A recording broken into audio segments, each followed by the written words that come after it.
बातमी बांगलादेशातून। बांगलादेशात बीएनपीची सत्तेकडे वाटचाल सुरू आहे। बांगलादेशातील निकाल भारतासाठी जमेची बाजू आहे। बीएनपीची 300 पैकी 210 जागांवर आघाडी आहे। तारिक रहमान पंतप्रधान बनण्याची शक्यता आहे। तर तारिक रहमान हे बांगलादेशचे पंतप्रधान बनण्याची शक्यता आहे। बांगलादेशमध्ये काल मतदान झालेलं आहे। आज मतमोजणी सुरू आहे। कोण आहेत तारिक रहमान पाहूयात। बांगलादेश नॅशनलिस्ट पार्टीचे ते प्रमुख। वडील जिया उर रहमान माजी राष्ट्राध्यक्ष होते।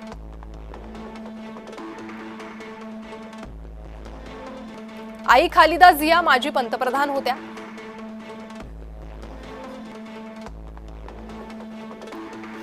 सतरा वर्षांपासून लंडनमध्ये ते वास्तव्यास होते। निवडणुकांपूर्वीच बांगलादेशात परतले होते।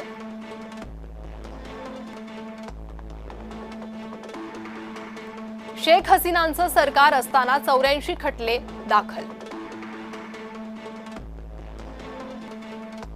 शेख हसीनांचं सरकार जाताच सर्व 84 खटल्यातून निर्दोष मुक्तता झाली। आईच्या निधनापासून रहमान बीएनपीच्या प्रमुखपदी।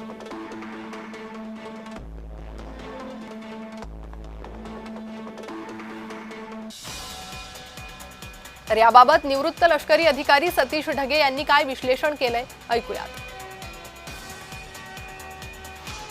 माझ्या मते बांगलादेशचं सरकार काय आहे यापेक्षा भारत सरकारची किती कणखर भूमिका आहे यावरच बांगलादेशी घुसखोरांचं काय करायचं हे त्या ठिकाणी ठरलं जाईल। आणि बीएनपीचं सरकार जरी असलं तरी खूप जे आहेत कळीचे मुद्दे असणार आहेत आणि ज्यामधला माझ्या मधला एक सर्वात महत्वाचा मुद्दा जो असणार आहे तो म्हणजे शेख हसीना आणि शेख हसीनाचं प्रत्यर्पण। बीएनपीचं सरकार हे नक्कीच सत्तेमध्ये आल्यानंतर जे आहे शेख हसीनांचं प्रत्यर्पण करावं यासाठी भारतावर त्या ठिकाणी दबाव वाढवणार आहे। पण माझ्या मते डिप्लोमसीच्या माध्यमातून गिव्ह अँड टेक की जर खरोखरच त्याच्याशी संबंधित भारतानं काही निर्णय घेतला तर त्याच्या बदल्यामध्ये बांगलादेशकडून भारताला काय प्राप्त होणार आहे हे सुद्धा आपल्याला येणाऱ्या काळामध्ये त्या ठिकाणी पाहावं लागणार आहे। म्हणून बांगलादेशी घुसखोरांचा प्रश्न तर नक्कीच आहे, पण तिथे बांगलादेशचं सरकार कुठेही असो भारत सरकार किती कणखर भूमिका घेतं आणि त्यावर ठाम राहतं यावरच पुढची दिशा माझ्या मते निर्धारित राहणार आहे।